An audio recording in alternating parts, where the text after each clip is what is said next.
Hello বন্ধুরা, শুভ দুপুর। তো চলে আসলাম আমি তোমাদের সমাধি একটা ছোট্ট ভিডিও বা ব্লগ নিয়ে তোমাদের সাথে শেয়ার করব। তো তোমরা যে যেখানে থাকো ভালো থেকো, সুস্থ থেকো, সাবধানে থেকো। আর কিন্তু আজকে আমি একদম নর্মাল রান্নাবান্না করছি, আর কী কী রান্নাবান্না করছি সেটাই তোমাদের শেয়ার করব।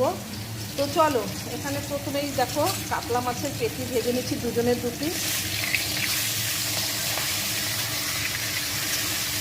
এই দেখো দুজনের দু পিস কাতলা মাছ ভাজবো, আর এই চারাপোনা মাছটা ভাজবো, আর ওই 2 পিস কালকের জন্য রেখে দিলাম।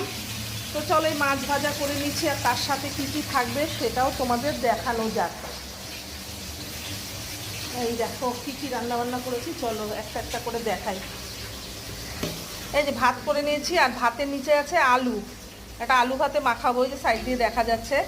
তো ভাতের ভিতর আছে আলু, গরম ভাত, আর এই যে করে নিয়েছি টমেটো ধনে পাতা দিয়ে একদম জিরে সর্ষে ফোড়ন দিয়ে টমেটোর মুসুর ডাল একদম গাঢ় করে নিয়েছি। টমেটোর ডালের সাথে আলু চোখা, কাতলা মাছ ভাজা, আর ওটা কি পোনা মাছ ভাজা। আর এখানে করেছি লাল লাল করে বেগুন ভেজেছি, এই যে চাক চাক করে আলু ভেজে নিয়েছি। আর এখানে করে নিয়েছি উচ্ছে ভাজা, লাল লাল করে উচ্ছে ভেজে নিয়েছি।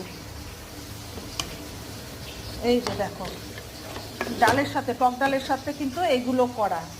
আর কি আছে চলো তোমাদের দেখাই। আর এখানে করেছি অনেক দিন পর বন্ধুরা, আমের চাটনি খাওয়া হয় না, অনেক দিন চাটনির রেসিপি দেওয়া হয় না, করে নিয়েছি আমের চাটনি। তো আজকে হলো এই হচ্ছে আমার রান্না বান্না। আর আজকের রান্নাগুলো দেখে তোমাদের কেমন লাগলো একটু কমেন্ট করে জানিও। আর এরকম ডালের সাথে ভাজা পোড়া আলুর চোখা এগুলো দিয়ে খেতে কিন্তু বেশ লাগে। তো যদি ভালো লাগে আমার ভিডিওটা, এরকম ছোটো ছোটো ভিডিও যদি তোমরা দেখতে চাও আমাকে কমেন্ট করবে। আর এরকম নিত্য নতুন রেসিপি তোমরা আমার চ্যানেলে পাবে। তো এতটুকু ছিল ভিডিওটা। আর যদি মনে করো আমার সাথে কেউ লাঞ্চ করবে, চলে এসো, একসাথে বসে লাঞ্চ করা যাক, ঠিক আছে?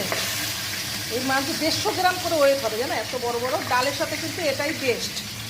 তো চলো টাটা, টেক কেয়ার, ভালো থেকো, সুস্থ থেকো, সাবধানে থেকো সকলে। চলার পথটা শুভ হোক সকল বন্ধুদের। Take care.